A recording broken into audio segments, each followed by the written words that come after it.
अच्छा, मसला क्या है? मसला इन पाकिस्तान में जो पहले से पाई जाने वाले कोरोना वायरस थे और ये नई जो कोरोना वायरस है, इनमें क्या फ़र्क है?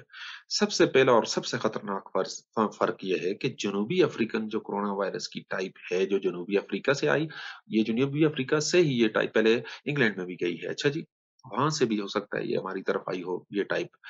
जो लोग मरीज या ऐसे लोग कैरियर थे अपने साथ लेके पाकिस्तान आगे सफर किया उन्होंने और उस दौरान ले आए। ये जो जनूबी अफ्रीकन वायरस है इसके खिलाफ वैक्सीन काम नहीं करती। सबसे बड़ा मसला ये है इनका।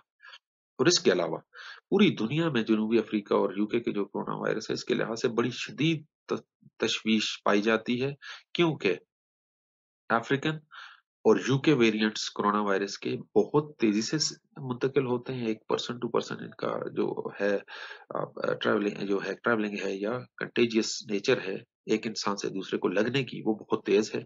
दूसरी बात, ये बहुत सीवियर फॉर्म ऑफ इन्फेक्शन, बहुत शदीद बीमारी काज करते हैं, जिसकी वजह से इंसान की with in days, with in hours, एक 2-4 दिन पहले बंदा बिल्कुल ठीक हो रहा होता है, घूम रहा होता है, अपने काम कर रहा होता है, एकदम से वो बस उसकी शदीद सांस की तकलीफ शुरू हो जाती है और उसको डेथ हो जाती है।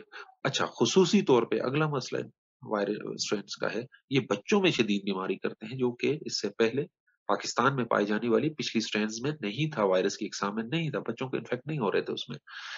और ये जो नई किस्म है जनूबी अफ्रीका की और यूके की, ये खवातीन को भी ज्यादा मुतासर करती हैं। अच्छा, अब मसला ये है, हमारे पाकिस्तान में हमारी जो इम्यूनिटी डेवलप हुई, जो हर्ड इम्यूनिटी डेवलप हुई, वो कोरोना वायरस की उस किस्म के खिलाफ हुई जो हमारी ऑलरेडी यहाँ पे हमारे उस प्रिवेल कर रहा था, जो ऑलरेडी हमारी सिस्टम में था, हमारी पॉपुलेशन में था।